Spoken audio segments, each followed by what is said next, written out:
go live, pull up my notes.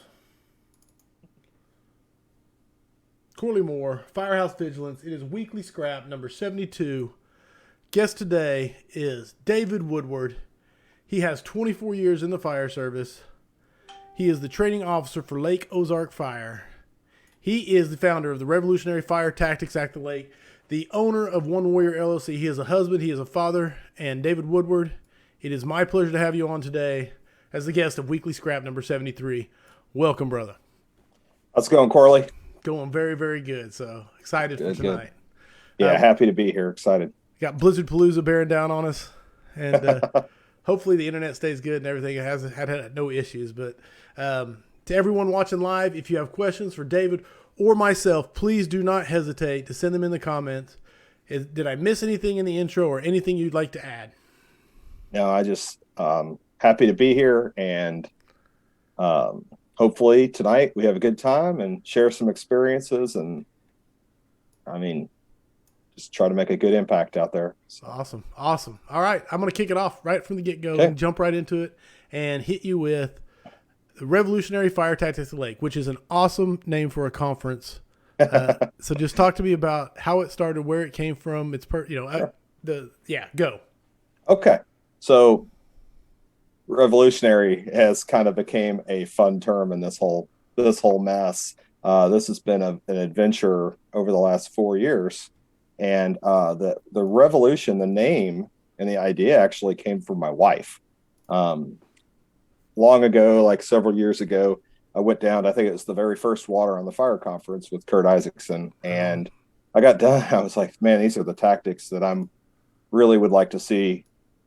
I don't want to say my department or the lake area, but just in general, I'd like to see this adopted more. No, yeah, so 100%. And I came back and I said, we started talking about like, how do we bring him in? I got a quote from Kurt and from Chief Isaacson, and we were just back and forth, and we ended up Local 3987 actually helped it out, and we got it rolling. And my wife said, you should reach out to that friend of yours from outside Chicago. And I was like, I know I'm blessed to know a few people. And I was like, Chief Haig. So Craig Haig, who's the Hanover Park, Illinois chief, I had met him at FDIC, and I said, hey, can you come teach like a chief officer class? And he's like, yeah, sure. So suddenly we've got like a pre-Chief Isaacson day with Chief Haig for like chief officers. Nice. And it was stuff that we couldn't find anywhere else. Like I was a newly promoted training officer, and like you hand a guy that's used to the truck, like, hey, what's your long-term goal here, and how do you even do an analysis on anything or whatever? And I wasn't the only one like that. So like, how do you do budgeting and planning? How do you do any of that stuff? So Chief Haig's like, yeah, I'll come in. And then next thing I know, phone rings, and it's Justin Mann. And Justin Mann's like, hey, I'll come. I'm like, come to what? He's like, come to the conference. I'll come. Right on. I was like, oh, okay. And then a day or two later, David Mellon calls me from Valor, and he's like, hey, I'll come. I was like, oh, okay. We kind of got a conference going on here. Right on. Gordon Leftridge, who runs Fit for Duty out of St. Louis, was like, hey, I'll come too. And then Let's, local emergency training specialist out of Missouri, they were like, we're coming. And then O'Byrne Fireground Training out of Kansas City was like, we'll be there too. Next thing you know, we got a conference. And this conference is there, and there's no plan. Like, we're like, oh, okay. And my wife's like, we need to come up with a name for this thing. And she said it's kind of revolutionary. And then it just stuck, like revolutionary. We need to create a revolution within I like it. fire training. Somebody's wife said, it's pretty bold. And I said, yeah, bold. That's where we've set the bar now. The second year, my friend Larry Conley, he's a captain in St. Louis, we were going to do a roundtable event, and we had a couple fairly high stakes questions. Okay. And I was like, oh man, I don't know if we ought to do that, man. That's those are tricky questions. Right. And he's like, well, are you going to be revolutionary, or are you going to be same Nice. old conference everybody else goes to? Throwing it right back at you like that. And I was like, man, Chief Haig's there. He's by my side. He's like, well, I'm like, do it, So it really kind of set that as we got rolling. And so this is the fourth year.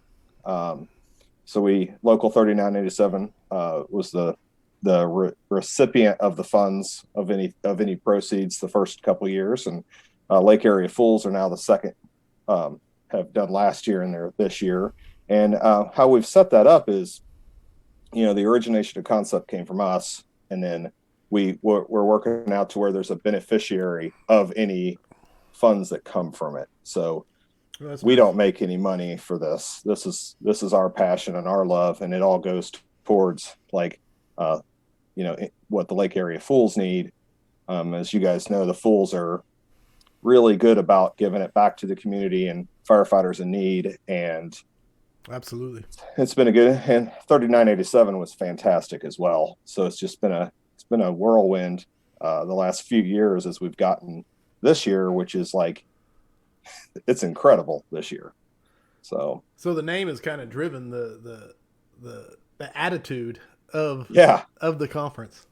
Yeah, and some days I don't feel very revolutionary. The peaks and valleys. Yeah, but we're really proud of what it's becoming, and it's becoming something so much bigger than we ever I don't want to say expected it to be, but dreamed of. Right, and it's just been a blessing for so many. So that's awesome, man. Okay, I'm gonna catch you up with people talking. This will be a good one. That's Dustin Duncan chiming in saying this will be a good scrap. Ryan Cleveland says my favorite training officer. He gave you 3 kissy faces. So Dustin Duncan asked David what led you to the idea of the Lake Tactics Conference, and I think you just kind of elaborated that pretty well. Gavin Reynolds said Firehouse Vigilance top shelf podcast. Appreciate it, Gavin. It's true. And then Chase Morgan just rolled with it. That's awesome, man. Just rolling with it on when you had this going and the way it took on a life of its own. And then finally, Robert Ridley chimed in and said, "This is an awesome story." So pretty. We got some good names and comments already coming in here. Let me get my notes back up because I got the questions I want to throw at you. The rise of the micro conference. And I really don't like the term micro conference because that sounds tiny. You know what I'm saying? It's just the rise of the local conference or the mini major, or I don't know the proper term for it. Yeah. Go ahead. I'm sorry. No, it's good. It's just I don't know the right word. Yeah. It used to be just like FDIC, Firehouse, and I'm not taking anything away from those giant international conferences at all, but that's how I met you via the internet, was kind of through the thing. There's so many. You can throw a rock now and hit a conference that has top quality instructors and top quality hands-on training. So, and now you're a big part of that, which is cool. Again, I'm going to use the term blessing a lot tonight. Where I'm at with my faith and what I feel like I'm being led to is amazing. And the micro conference it's kind of an interesting thing, because if I go out in Missouri, whatever you all want to call it, you either have my internet connection's a little losing you. Unstable, guys. Are you back? All around the state, and I'm sure Oklahoma is the same way. Am I there? You're there. Go ahead. Can you hear me? Court. Okay, good. Sorry. The joys of broadband internet in rural Missouri. Uh-oh. How about now? I'm sorry, guys. You're good. We'll see if it catches up. Right. Yeah. Sorry about that. Seems like you're good. Okay. Right now. Okay. So basically, there are people all over the country that are never going to make FDIC or Firehouse Expo or any of them. Those are fantastic opportunities. Some of the best training I've ever received has been at those big conferences. And what's important at some of those conferences is the networking and the brotherhood and the exposure of how other people in the world do things. Oh yeah. And but my buddy at some rural department a half hour away, he's not going to have the opportunity my department may have to send some guys. So if we can find a way to bring that bring that to them and make it, it's a 3-hour drive versus 12 or whatever. We could bring that same top shelf quality here. We can have a smaller student to teacher ratio. Yes. So they get time. They're not pushed through like cattle running to market. And it helps a lot. It takes a lot of work. The logistical challenge is a nightmare, right? To make all the moving parts work. But it's a good one. I don't know how to, you can't really have a good nightmare, but sometimes it's a good thing to be busy with those things. But I think you're going to see some of that because if you look around the country, there are some tremendous fire instructors out there right now. Absolutely. There's a ton of them, and they've all got something to bring and offer to the table. And you're seeing the bar risen. They're raising that bar all the time on what we do during training. And if you are taught at a low level, you're going to perform at a low level. Yeah. That's just the way it is. Facts, yes. So if you go to a conference to be spoon-fed information and have a low level of expectation, that's not going to help anybody out on the street. So these micro conferences that you're seeing pop up are usually highly driven conferences that have a very high expectation of performance. I just set mine during the hottest month of the year. So that makes it even more interesting. Right on. But guys are sweating all day at ours, and they're like, we're happy to be here sweating among all these good people, so. No, and I don't know if it makes 100% sense. I love it. I'm going to get back to the comments here because there's a lot coming in. But you mentioned something to me, and I'm paraphrasing it. But basically, you said to me earlier we were talking about how people come from all across the country and regionally in the area, and they kind of converge at the lake, and they don't know each other. They're all strangers, but they're there, and they sweat together. And then at the end of the week, you talk about that bonding, that camaraderie. Go ahead. Yeah, man. So my buddy Noe out in Woodland, California, like this guy took a chance on us, flies into St. Louis, rents a car, drives to the middle of Missouri, finds this huge lake and these random dudes standing in this hotel. And then by Sunday when he leaves, he's got friends that how would, so-and-so from Jeff City Fire know, Noe in, out in California. Like these things don't happen by accident. So it's really cool because now on our 4th year in, we've got this core group of guys that started with us the first year. And every year I'm going to have them stand up and see how many of the original guys and gals are here. And, but by having that, this network is there and it mixes with the social media impact. The Facebook and Instagram and all that, but Facebook, now, my daughter says it's for the old people like us. Right on. But we could stay in contact. Like my buddy John Buttrick with Coastal, he's made some big life changes in the last year since we saw him. He's coming back to teach again, but we can all stay in contact with him now. Yeah. And the group. So in that group, just for example, I got a Houston guy. I got Kansas, I've got California, like there's this huge group. So I think that's the biggest part of what makes our conference special is it's like a reunion every year. And it's a support network for each other. We text each other. And when we don't have time to talk, but we could text each other, I'm thinking about you, man. And I love that. No, and I call it the passion triangle, but that when you, the other people are the oxidizers for that passion, that fire that burns inside of you. You know what I'm saying? I love that. Oh man. So I couldn't do it without those guys. Right on. I'm going to catch you up here with a bunch of questions, a bunch of stuff. Gentleman and scholar of the fire service right here. That came from Robert Ridley. I'm assuming he's talking about you. Howard Reinwald said, I'm still apologizing for my part of that round table. So don't apologize, Howard. Chief Reinwald, you be you. Okay. Don't ever apologize. I just had to Google some stuff when he was done, but we're good. Figure it out. I get that. J. Scott Reed said, this is going to be yet another magical year at the Revolution. Preston Buckaloo says, I love the cup, David. Yes. J. Scott Reed echoed your sentiment. Don't apologize, Chief. You killed it. Firemen like to do fireman stuff. That comes from Chase Morgan. And then Nick Pepard is chiming in and said, blue collar, grassroots fire conferences are the result of brothers just like David making top-notch training available and more feasible to local firemen. We are seeing passionate brothers pushing the fire service forward one training event at a time. Keep pushing, brother. And that's the kind of encouragement you're talking about. You know what I'm saying? That's awesome. Gosh, that's awesome. That's so cool. My dog opened the bedroom door, so my dog's going to join us here in a minute. Hey, I'm a dog guy, period. So I got like 4 of them that luckily don't beat on my door too much. Trenton Slattery said, looking forward to the conference because he got a conference pass coming to him. LJ Geis said, absolutely. If we aren't networking and building those relationships in the fire service outside of our own department, we are failing our own people. I am stoked about the conference in July. Man, that's so cool. And I don't know him.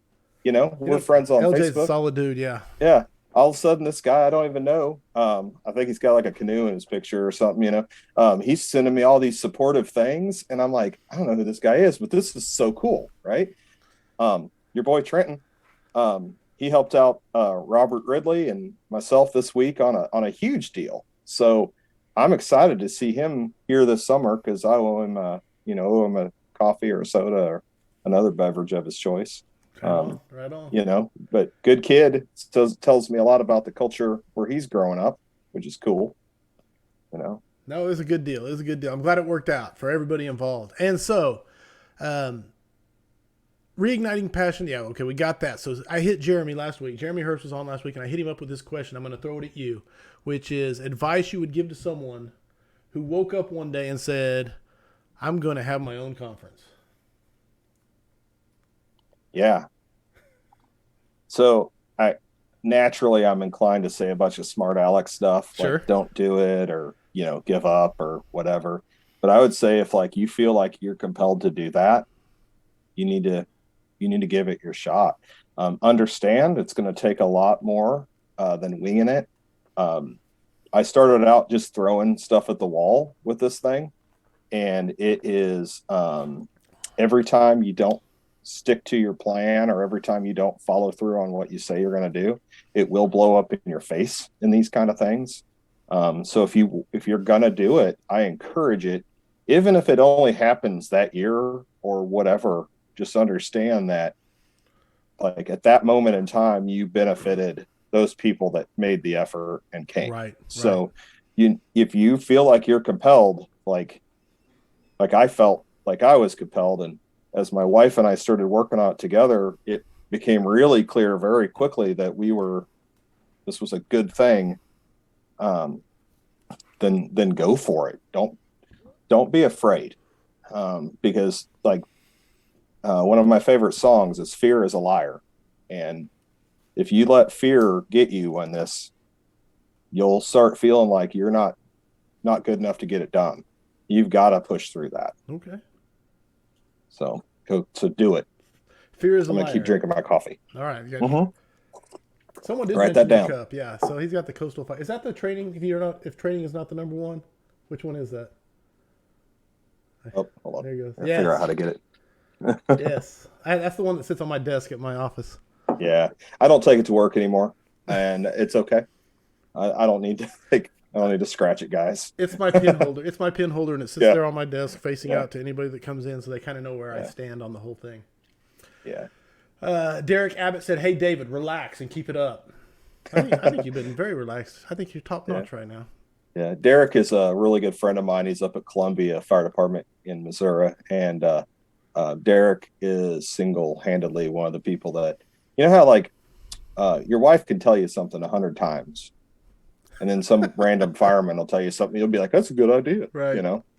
I was just laying it out on Derek one night. And he's like, you know what, man, you'll never be a prophet in your own land. And that gets thrown around a lot. Sure. But like, I was like, and I was like, okay. And it just, a lot of unrelated things with that, but it was just something good just to see a brother take the time to like, just hear what I had to say about things and listen to it and like offer good advice and, kind of stick with you through those things. So Derek's a good man. Awesome. You mentioned that how your wife can tell you something. My wife has been on my ass for my entire career to take more pictures, and I've never taken her advice on that. And I came to Oklahoma earlier this or late last year, and he has the whole thing about the picture with his dad and how we need to take pictures. And so Yeah, instantly it was like, yeah, I need to take more pictures. And my wife was like, whatever. So it's pretty yeah. funny. Well, like I told you, I've got a face for radio on things, and I have a lot of pictures. I mean, I take thousands of pictures. They're just Good. not of me. I have a ton. I mean, just all these pictures of the guys at training and the guys at fires and my kids doing stuff and my wife doing stuff. I love pictures. They just tell so much. But I'm not really good at selfies unless my really attractive wife's with me. Right on. Then it kind of brings me up a little bit. And then Howard Reinwald mentioned that J. Scott Reed, that's good. His man Mo will be bringing the same heat. So Mo is coming to talk at this one, correct? Yes, sir. He is All our right. keynote Yeah. this year. That's Oh awesome. man, I'm excited. Yes. He's a good dude. No doubt about it. I'm trying to get him on the scrap, but it's so hard to get a hold of him. He lives out on his ranch. Yeah. And so anyway, I've been working on it for months. So I have to get with Howard and say, please, hey, come on. Yeah. Yeah. It's funny. No, you're good. To comment on what David said about a yearly reunion of firefighters, we have created close-knit relationships with the families of the brothers and sisters that attend RFT. We look forward to seeing everyone every year. That's why I'm so excited to come this year, man. I look forward to becoming a part of that fraternity. So, Yeah. Yeah. I mean, I told Zach Brunn, who's one of our instructors this year, that's a Oklahoma City guy. And I said, Zach and I were talking back and forth. I said, you realize you're family now, right? You're part of it. Like, you may not be here every year or whatever, but like, you're coming, like you have a seat at our table. So you're part of this now. Right on. And I think that was cool. I think sometimes we don't always think about that. We think all the instructors as like contract killers, Sure. And bring them in, but they become family. And I'm scrolling Facebook before we started doing this, and I'm like, there's Todd Edwards doing stuff with my buddy Kevin from Antonia, getting ready to go to Kurt's thing, and it's like these guys are. This is fun, Absolutely. Those connections. Biggest lesson you have learned in trying to put together the conference? Man, don't overpromise things that you can't deliver. You got to be open and clear on everything you do.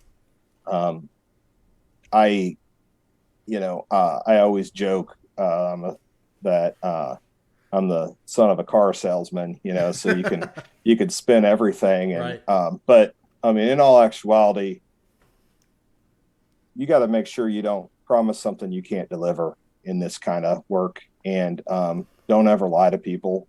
Don't cheat and don't steal.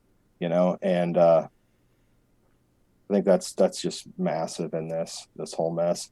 My wife always reminds me that it's the little details that matter, and the little details add up to be big problems. Right on. When you're doing things. So little stuff like the room sign, or that this classroom is this one and this is who these instructors are. Those little details matter. Little details add up to big stuff. I'm trying to take good notes. Someone asked me earlier this week on the scrap if I would make a document that had the best quotes. I'm like, man, I'm struggling just to read comments and get them to the guest. But no, little details add up to big stuff, or big problems, I think is what you said. I love that, man. All right. We are going to switch gears. Actually, no, I'm not. I'm gonna hit you with this question because I wrote it down earlier. But you go through a lot of submissions, right, for classes to bring to your conference.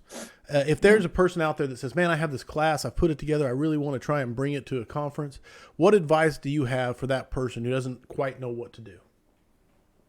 Yeah, so I am that guy in a lot of cases. Okay. So I've been turned down for a lot more conferences that I've taught at. You know? Got both sides of the coin here. Yeah. So, and we received, I mean, for being our fourth year doing a conference, to receive almost 100 submissions for instructors. And I'm looking at names going, I can't believe I'm getting ready to turn this dude down. or that dude or whatever, Right. or this person, this lady or whoever. Because I gotta make sure the balance is there. And I think that's part of it as a kid or a person, not a kid, but as an instructor going to put in for a conference.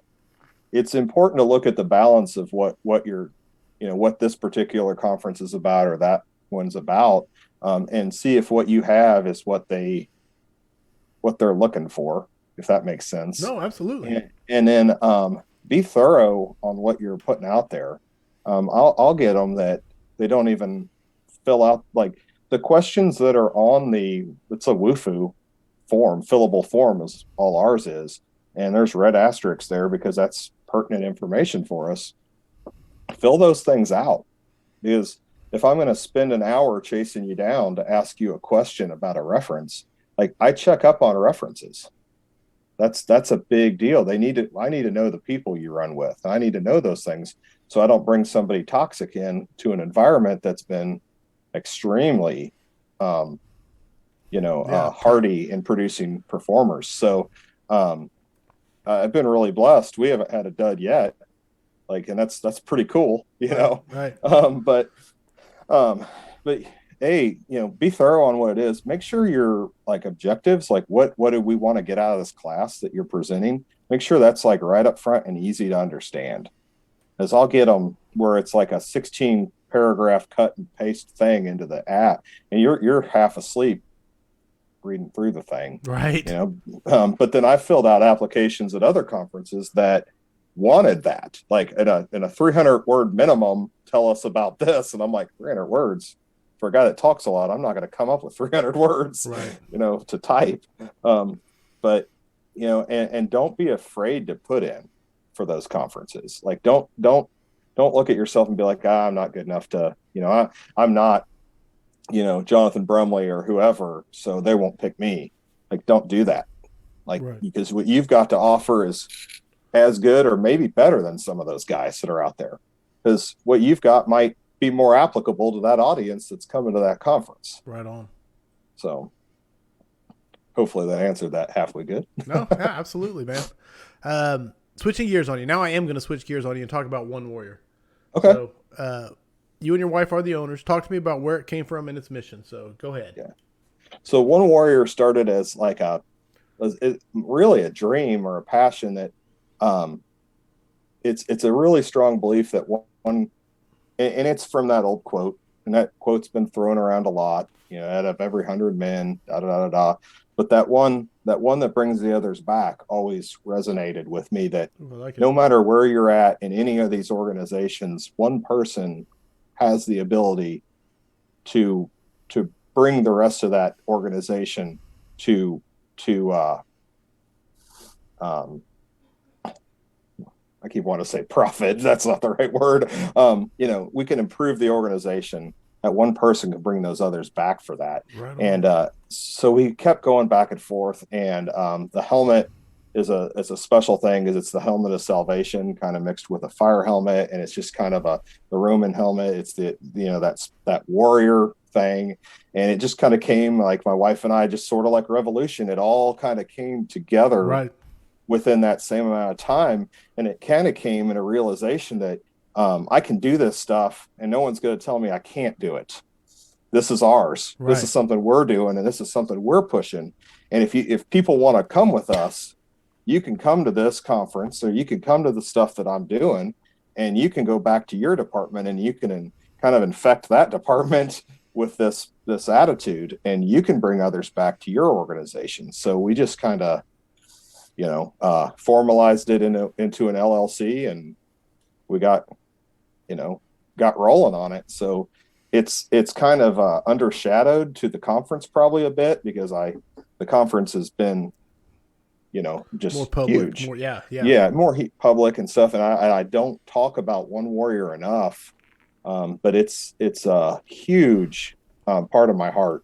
Right on. To go out. I was blessed to teach at University of Missouri's Winter Fire School here this last weekend, and had a huge turnout from my class. And then I'm not even home, and I'm my phone's going crazy in my pocket, and I'm get to the intersection at the bridge by our house, and I flip open my phone real quick, while I'm at the stop sign, and there's messages of guys already like, hey, can you come to our department and come do that class? And I'm like, not, and because it was relatable to them, and I was like, let's go bring some more back. Let's go create some more change at these other places.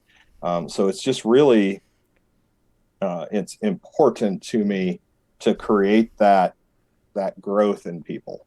And I've been really blessed over the last however many years I've been doing this now. I look back at several captains and chiefs now that have been through some of the informal mentoring that I've provided. Right. I'm like, that's really cool. Like that I've kind of been guided to this. No, that's awesome, man. That's awesome. Yeah.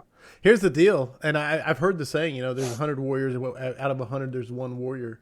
I didn't make the connection to the name till you explained that, We were talking before we went on, and I said, I work at the Moore Fire Department. My name's Corley Moore. No relation.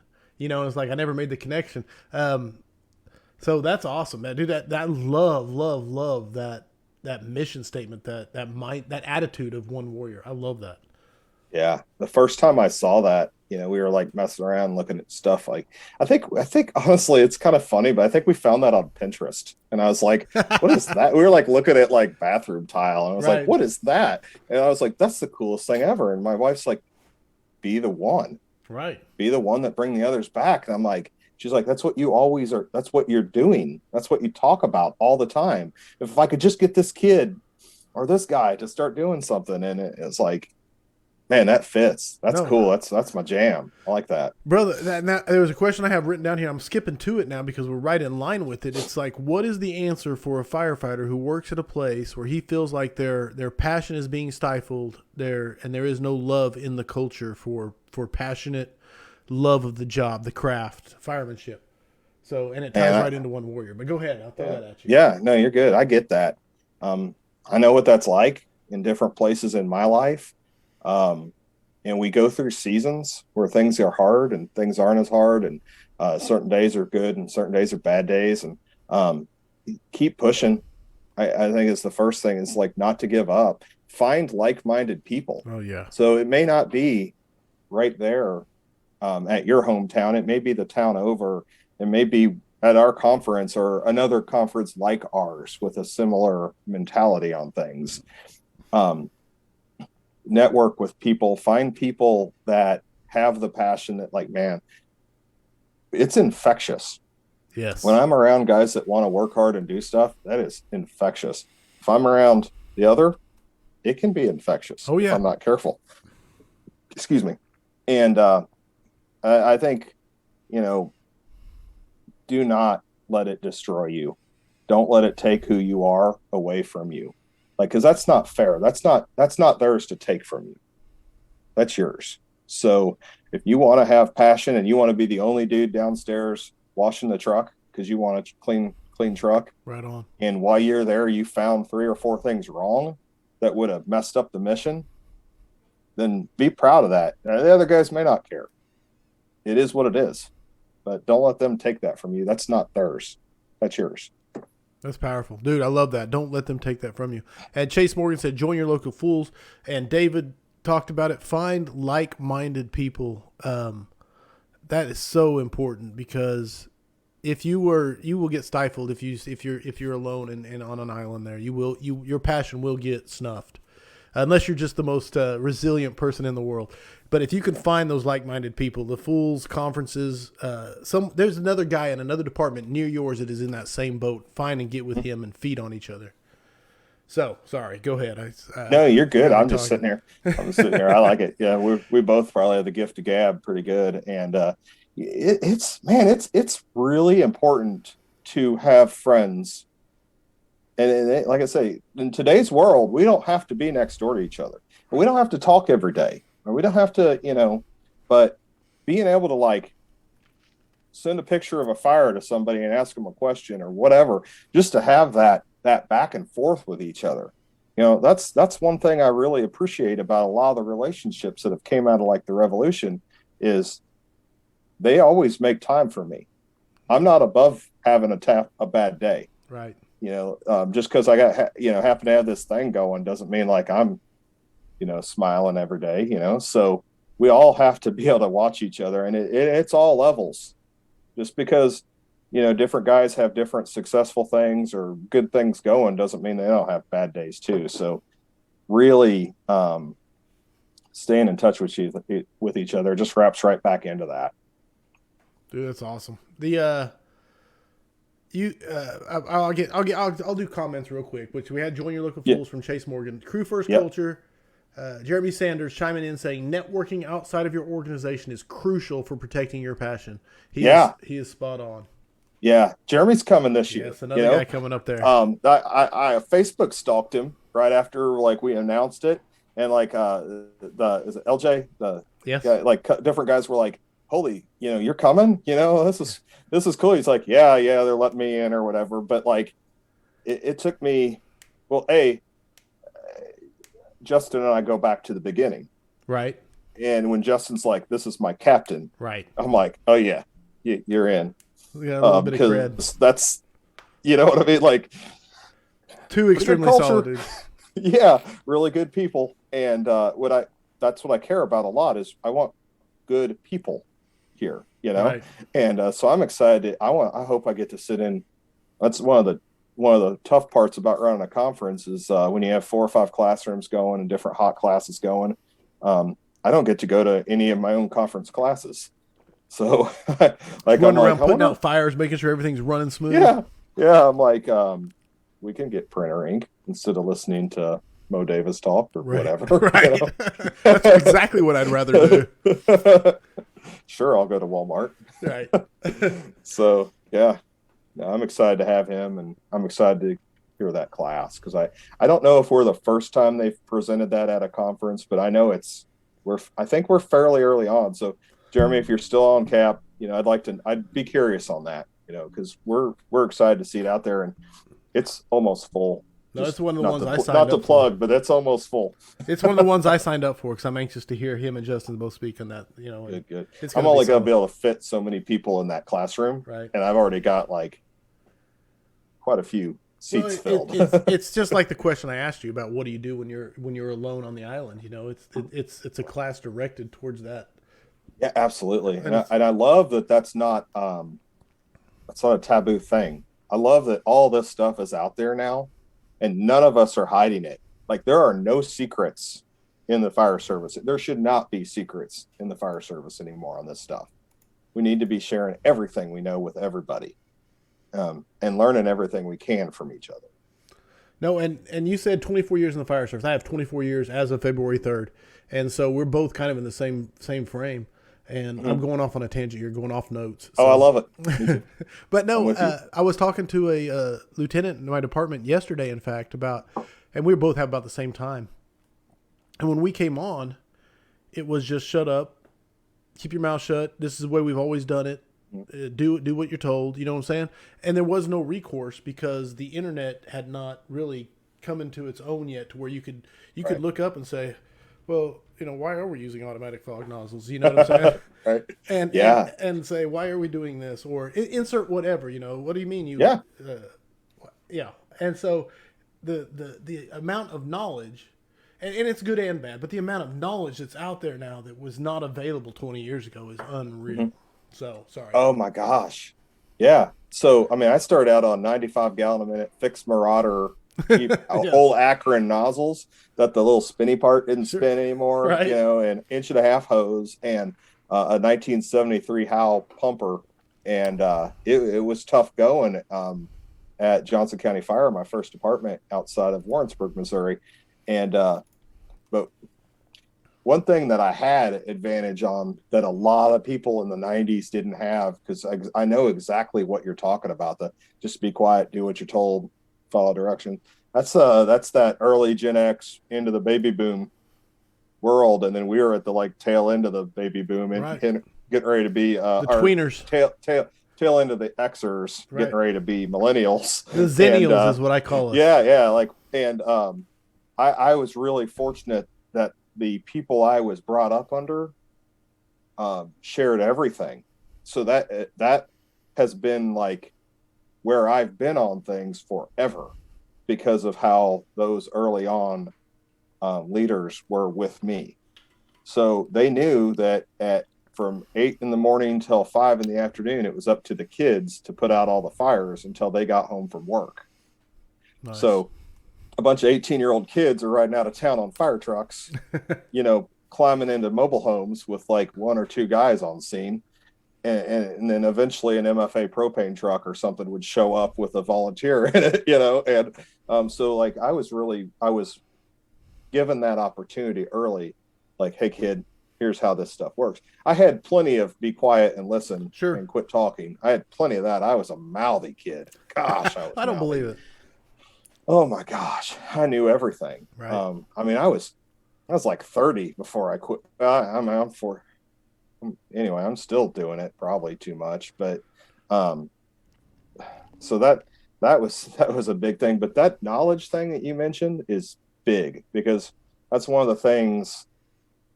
My wife says it. I give her a lot of credit on things. She runs the #1 nursing program in the Midwest. Nice. She doesn't run the whole thing. She's part of the collective of the instructors, but she is a huge part of why they're #1. And she goes off the methodology is it's not what you know, it's what you do with what you know. And I tell you what, like I tell every recruit we hire at Lake Ozark Fire on the first day, it's not what you know, it's what you do with what you know. So you could tell me what experiences you have. You could tell me what certifications you have. You could tell me all the things. You tell me war stories until the cows come home. But until you get out on the fire ground and prove that you can do the things you say, it doesn't matter. Right. And I think that's a very big problem nowadays, when all I have to do is give it a Google, and I could tell you that grain overweight train officer said 94 pounds instead of 95 pounds. Right. I could just pick that guy apart because the Google said something different. And, I make the joke all the time about going on the line and looking, because I grew up without internet. Sure. And we did have to go to the encyclopedias to look stuff up. And, you could tell me all you want, but until you've gone through the coffin with the rest of us and done all the other things that you got to do, it just doesn't matter. Right on. And go ahead. I'm sorry. No. I was Devin Craig had made a great point here, and he said, and Google doesn't yell at them, so that's part of it also. And yeah, if I could, I've got my font set bigger because I'm getting old, but it doesn't really yell at me yet. But we I think as a group, we need to be creating training that obviously is as realistic as possible. And without that mild state of anxiety, you're not going to actually learn anything as well as you would at a scene, because that's just the way that works. Right on. And so yelling at them could be a good thing. Yelling at them could be a bad thing too, and I don't want to break people's spirit, but I do need them to understand that what we're doing is important. That's for sure. I do. Again, tangents, but you bring up so much stuff in my brain. I don't know whose rule it is. If someone knows whose rule it is, but it's if you're not in bunker gear, you're not allowed to yell at on the training ground. And I don't remember whose that was. Yeah. But that was such a great rule. So anyway. Yeah. I like that rule. I'd probably like that rule. Jeremy Sanders says it's a brand new class. Justin and I are really looking forward to sharing all of our passion for culture, leadership, and personal growth. Thank you. Now I'm looking forward to it. I know that. Yeah. And Howard Reinwald said amen to that on your previous topic. So we're moving right along. Awesome, Chief. You seem to be very much I'm looking for now one warrior. You teach classes. One of them I looked up was Killing Fire. You just did that recently, so that's one that I had to put a note down on. As an instructor, what are some of the lessons you have learned that you would pass on to other people? Oh man. One of them is do not be talking about stuff that you don't know anything about. Do not borrow someone else's PowerPoint, throw it up there, and just start yapping about something you've never done. Again, I'm going to just refer to my wife a lot tonight. But being what she is for her nursing school, she taught me how to credit sources early on, and how to like, if you're going to research a source, or how to vet it properly. So I can look up anything on the internet and find something for or against whatever my mind tells me I want to prove. Mm-hmm. Like, it's out there. Look at any of the politics nowadays, right? And so having that ability to vet research and make sure what you're teaching is accurate. There's some dangerous instructors out there teaching very dangerous things, and they've never done anything or been in those situations at all. You know, I can count on one hand Maydays I've been in my life. Right. But I can, but if I teach Maydays, I'm going to make sure that I've used the right resources and I've used the right things, and I'm going to make sure that I've credited those people. Because if I stand up there and act like I'm the guy that's been in all these things, I'm a liar. Right. And I'm never going to have any respect from anybody. So that would be a huge thing. Another thing is, make sure your objectives are clear. What do these students want to get at the end of class? Because if you say, we're going to talk about these things, and you get up there and you talk about everything else, right, but that, then they're not getting anything out of it. So I will do something. I'll build a class and I'll hand it to another fireman. I'll hand it to my wife. I'll hand it to someone else and say, does this look like this? Right. We have a huge tendency to just create everything on a PowerPoint and then just read everything we put on the PowerPoint. Yeah. And it's a problem. And if I'm not careful, I'll do the same thing, because it's easy. We're pressed for time a lot of times. And it's like, oh, next week I got to do a presentation on whatever. And you end up, half-assing it. And that's not right. So all that is what I would say to somebody. Yeah, no, it's good. So, dude, unbelievable. I wrote down unbelievably solid advice, because everything you said, the death by PowerPoint being the biggest one. I just got back from Vegas, earlier, a month ago roughly, and I caught Ryan Romagus and Dennis Riley, all three. Yeah. And dude, it's just so good to see guys who know what they're doing get up and speak to a room and I don't even know how to say it. It's the opposite of death by PowerPoint. Does that make sense? Yeah. Yes. Yeah. It's, it's whatever movie it was infected with life. Was that The Green Mile? The guy is like living forever because he was infected with life. Right. We have the ability as instructors and as mentors. You don't have to be a formal instructor, but we've got the ability to make or break situations. And Dennis Riley was a chief at our neighboring department for several years down here at the lake, and are up here at the lake for you. And so I got to know him, and he's the real deal. Oh, there's no doubt. So his class is almost full. Another plug, the officer development class by Dennis Riley is almost full. Everyone. I'm in that one also, so I'm already in. Forget everybody else then. But that's really important to be able to, you've got to be able to know the things. Like, I do a lot of flow stuff and a lot of pump stuff because that's my wheelhouse. Right on. So I'm really comfortable at let's talk a bunch of math. But even in my Killing Fire class last week, when I hit the math part, I forget that not everybody thinks the way I think. So I had to stop and I asked a question, and they went, Dave? And I went, okay, let's back We're up. going to stop right here. If we don't have to go anywhere, if we don't make another slide in this presentation till noon, we're going to make sure they get this part. Right. And I straightened it out, and they were like, wow, that's crazy. And I was like, yep, it's math. It's crazy. And, moved on. Able to move on. A lot of that's just recognizing the class and not letting your slides dictate the tempo, but your audience dictates the tempo. Well, and that was the first time University of Missouri had ever used Zoom in such a scale. Right. So they put their entire winter school, which is huge, online. So there I am sitting on a Zoom with volunteer departments in the middle of, one from almost in the boot heel and one from the, almost into Kansas. These very rural, almost think of it like an outreach thing. And they've got an iPad sitting up in front of 8 or 10 people in the bay. And they're trying to they're trying to get in with the technology. And they're sponges. They're soaking it all up. I mean, and it's happening in every class that was scheduled that weekend. I think they said, I'm going to be wrong, and Tracy will get me on this, but it was like 1,100 registrations Oh, for wow. Winter Fire School, and with each one could have been 5 or 6 guys on each registration. Sure. Huge way to reach out during this pandemic and still get training delivered. Right. So That's awesome, man. yeah.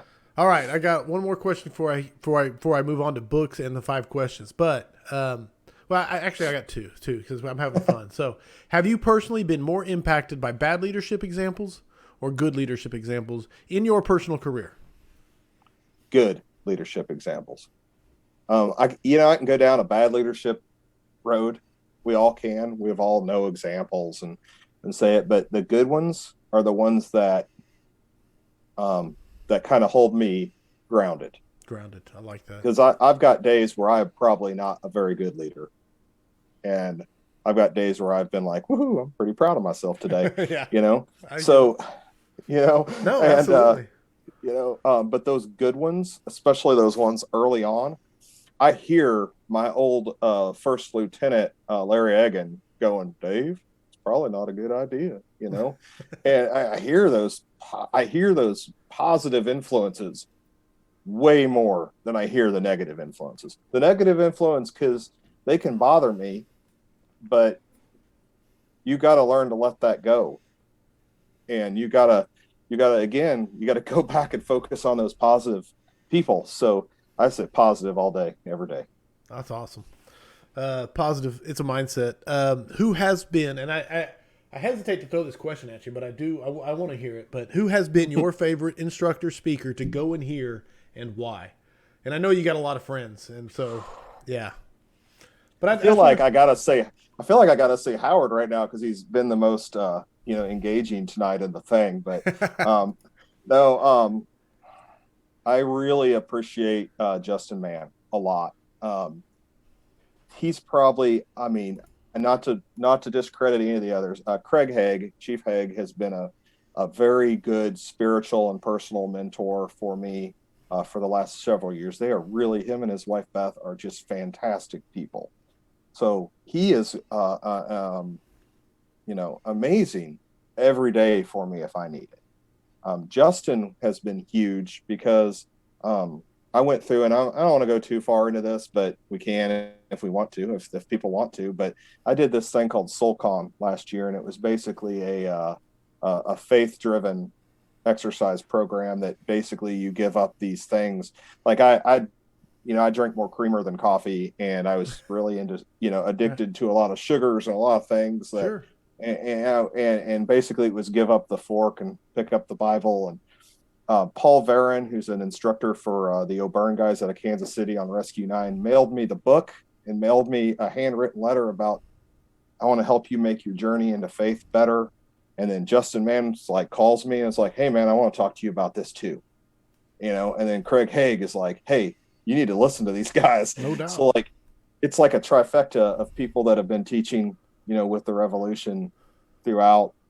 So I really cherish those things because that's good for my eternity. No it's doubt, good for man. my Yeah. family, good for all that. So I really like those things. I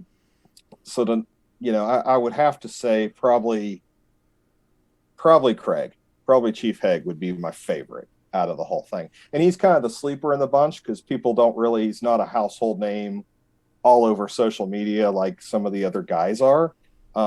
But he's just such a consistent and positive influence. Okay, what'd you do? All right, let's talk about it. Have you prayed about it? Have you done this? Right. Have you done that? Right. And it's like, you got me. Let me stop. Let me fix the things I could fix first, and I'm gonna come to you. Right. No, I love it, man. And what's cool about him is everybody that's ever taken his class has the same access to him that I do, because that's just where he's at as a leader. Like he's made all these connections as well, but on this administrative level, these chiefs, he's got chiefs that'll call him and ask him questions like that. So it's cool. No, that is. That's powerful. All right, final I feel question. like I rambled it. Dude, this is a scrap. That's what we do. We ramble. We go down rabbit holes and we ramble. That's what I love about it. Yeah, good. I'm your guy. There we are. No, we did. I got them. I got them in. So now it's time for the book or books that you think firefighters should be reading. All right. So I was going to prepare for this. I really was, and then I just didn't. Okay. Okay. So I take some of the guys are going to really like me on the scrap tonight, and some of them are going to be like, "Wow, this guy it's kind of out there." Okay. I don't read a lot of fire service books.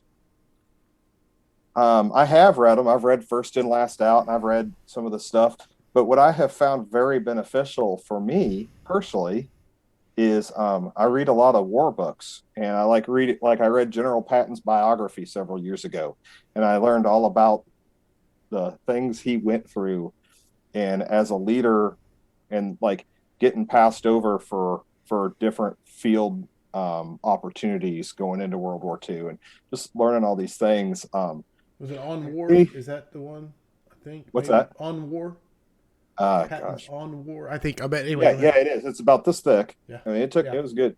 I there for a long time I did not read, and then my brother during when I was starting to kind of sober up in my life, my brother mailed me a Stephen Ambrose book, and I think it wasn't Band of Brothers, it was Citizen Soldier, and I read Citizen Soldier and was like, whoa. Ambrose is hard to knock, man. He's one of the best. Yeah, man. So the next thing I know, I'm reading Band of Brothers, and I'm reading Pegasus Bridge. I'm reading going. Yes. I read Patton's biography. I get into other ones, and I'm like, I really like this Bastogne stuff. So like, I'm Seven Roads of Hell. I like going down all these books, and next thing you know, I've read all these books, and I think then the last year or so, I decided to go back and pursue my college education. Okay. So, Comp 1 and Comp 2 and stuff like that have been a lot of the books I've read lately.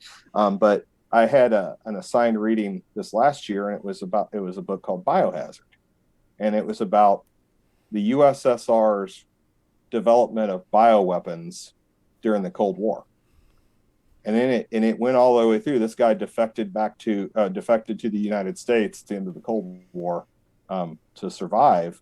And then he, in exchange gave them a lot of information. But it was really cool that, if you think about where we're at today with biological warfare being a very different breed right now, ironically, reading that book at the same time as the COVID outbreak, it was really interesting to see some of the parallels from those old Cold War stories and how that stuff went. So my advice to any fireman out there or firefighter out there is to read, regardless of the book. Dude, say that twice for everybody in the back seats. Get out there and read, regardless of the book. 100%. So, man. I got to figure out how to jump off the screen, but we have a Mennonite population north of us, and we were out at one of their stores the other day, and I bought a book, and I could see it, but I can't tell you the name of it right now. It's like a Baltimore City chief wrote a book. I don't know if it's any good or not, but it was like $4 in the junk bin. So I'm going to read that, and I was like, man, I should read that really quick before Corley so I can be like, I'm currently reading this book. But I was like, that's not me. You're going to get real me. And, I do a lot of reading as I research things for training topics. And I have had, when we do outside the box stuff, like you go out and hook 3 5-inch supply lines to the fire hydrant, and the water department guy drives by at the same time you're charging 3 5-inches off one line in rural America, they're going to look at you funny. Right.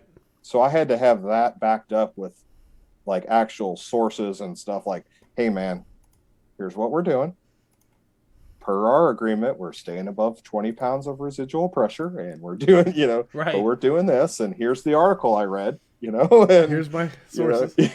Yeah. So the Book of Andy, that's a big thing that's getting thrown around a lot the last few years, sure. But you can get that and download it. If you don't know how to do that, I'm not going to go into it here, but reach out to me and I'll help you find that resource. We've got 2 new guys starting Tuesday at Lake Ozark, and they get a little book on their rookie year, and then they get their schedule and all that. And then this is the first time I've given both new guys the Book of Andy as something to read throughout their first year. Because I think a lot of things would have been different down the road had he not been murdered with Absolutely. all those other guys. Absolutely. You know? Little Drops of Water is yeah, amazing. Yeah. So that was something big, and then that became a big resource for me over the last several years. I could go to it and be like, okay, what's he say? And then the Book of Shoop's in there too, and some of those other things. But as far as books, just get out there and find something you like and read. The more you read, it just helps that higher function. You're not wrong, brother. The biggest thing to me is even the empathy. Like, even if you just read fiction, mystery novels, thrillers, Tom Clancy and Jack Ryan running around, when you read about another person's motivations and feelings, a fictional character, it's one of the best ways to train your empathy. And empathy is like one of the greatest traits a leader can have when dealing with people. So anyway, get me talking about reading. I'll take over the scrap, and that's not the point of it. I'm good. I could ask you questions. No, David is the guest. So 5 questions for firefighters. We have this thing we do, and I love doing it. So David Woodward, are you ready for the 5 questions for firefighters? As ready as I am for anything else I do in life. So, fair enough. All the answers are completely your opinion. There are no correct or incorrect. Points are arbitrary, and they're assigned by me. So here we go. Number 1, what is the number 1 issue facing the modern fire service? See, they're softballs. Okay. I gotta be careful on this. Because sun's gonna be coming up tomorrow, and we're gonna still be yakking on this. We need depth to our line.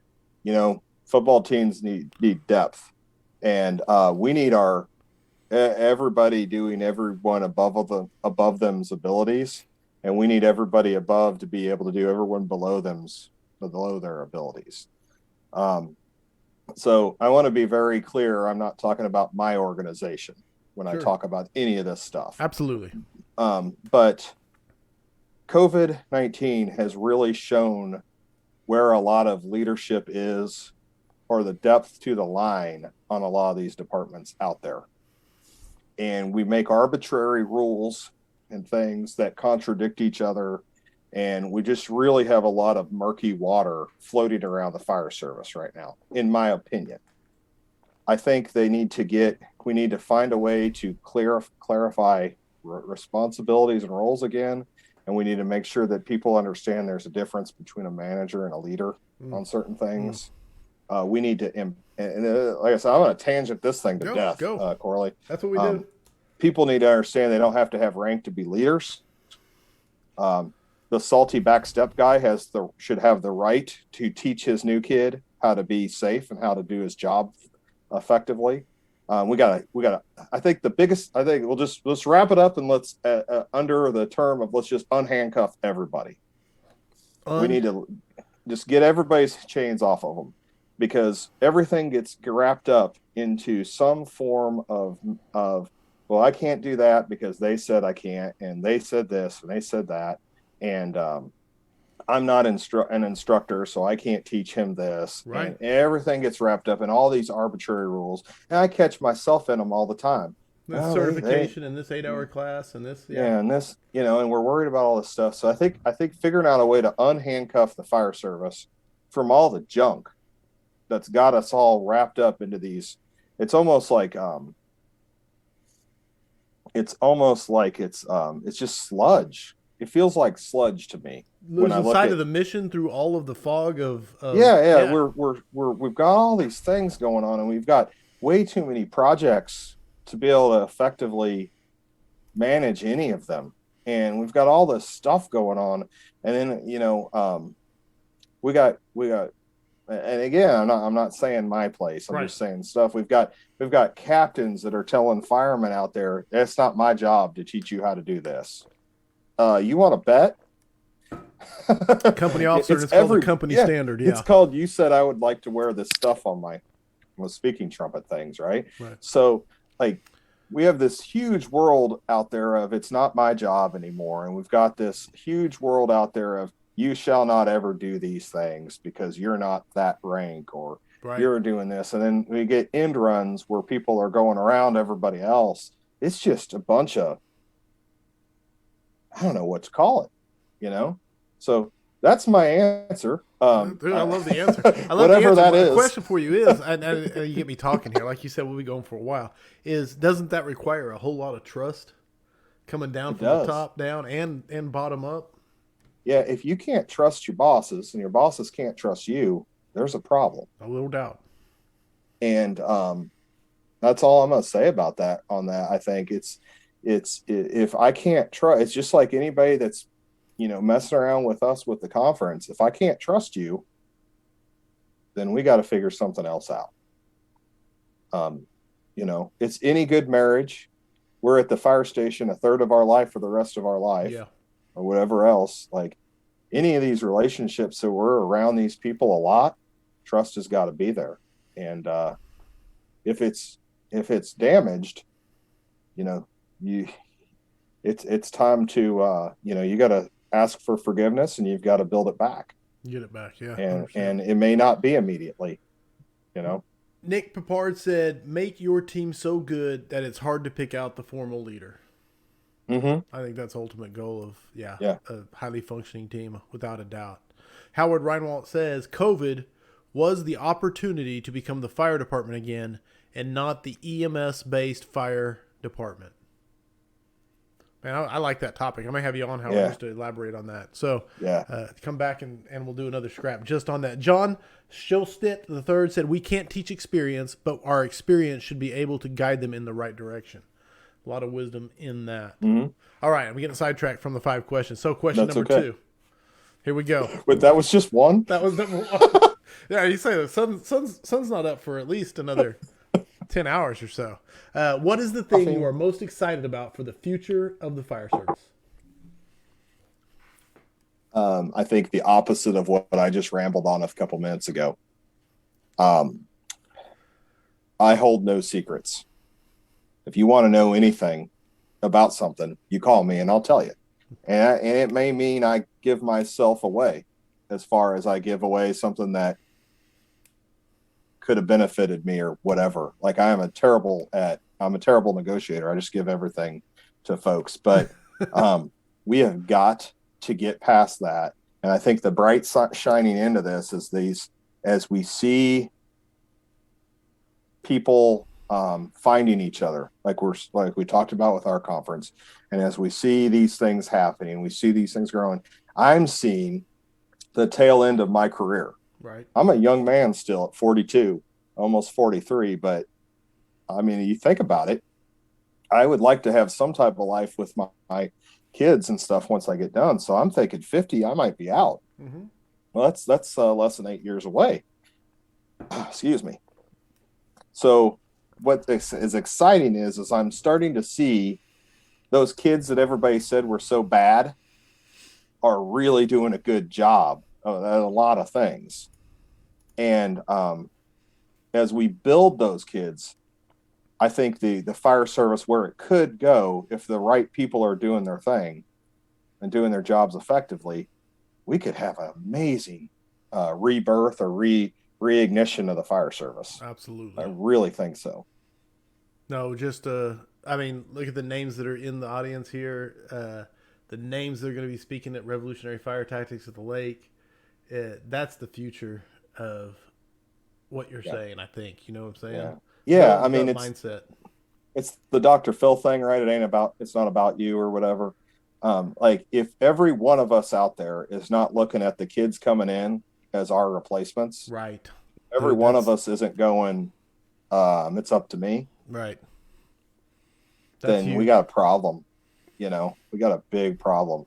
I hate if I see somebody leave my organization to another department, even though the writing's on the wall sometimes. The St. Louis County thing is a big deal for the rest of Missouri. Some of us end up being farm teams until they get called up to that. And good for them. Good for those departments that they have good benefits and, good pay and good fire load and all the things. Right. But I always think, like, what can I do to make them want to stay here without money? Right. Or what can I do? So, like, every one of us needs to be thinking that at every firehouse out there, like, what can I do to make sure this kid is ready to be me someday? I've got my training officer in theory, I've got my training officer picked out. He disagrees, but I don't think he's there yet. Right. But he might be by the time that's ready. Ready to hang it up. That's awesome, man. Everybody coming in is our replacements. Yeah. Best rank or position to hold in the fire service? Man, I had to think hard about this. So here's the irony with me. Okay. I've never had rank. I don't hold rank now. I was an administrative lieutenant when I was in training at the Johnson County Fire District. I was a step up, which was it's an acting captain position at Lake Ozark for like 5 years. So my only real experience with rank is that step up acting out of class thing. So I've really thought, like, I really wanted to be like, oh, the fireman, man. Fireman's the best place to be. But my heart longs for that captain position, I think, as far as when I had the men there with me and we went through some pretty bad fires and some pretty bad car wrecks and stuff together, and how we would overcome that stuff together. I think that maybe not even the captain role, that acting captain role is kind of the sweet spot. Right. Because like if my captain was there that day, I would be the medic on a medic unit. So I could kind of like, I'm gone, I'm going to go do this thing. And then I could ride that seat. And, it was like that kind of that perfect world as far as I got to do to run those calls, and I was in the management role on those scenes, and all that, and I got to lead the men, but then I also got to play as well. Go and have the hands so on. I think maybe that's the sweet spot out there. Nice. I don't know. I don't know. I don't want to say the best job in the world's. I think we're all blessed to have these opportunities, no matter what our rank is. Oh, you're right on that. It is the best job I ever had. So, period. Yeah. Number 4, best advice you've ever received.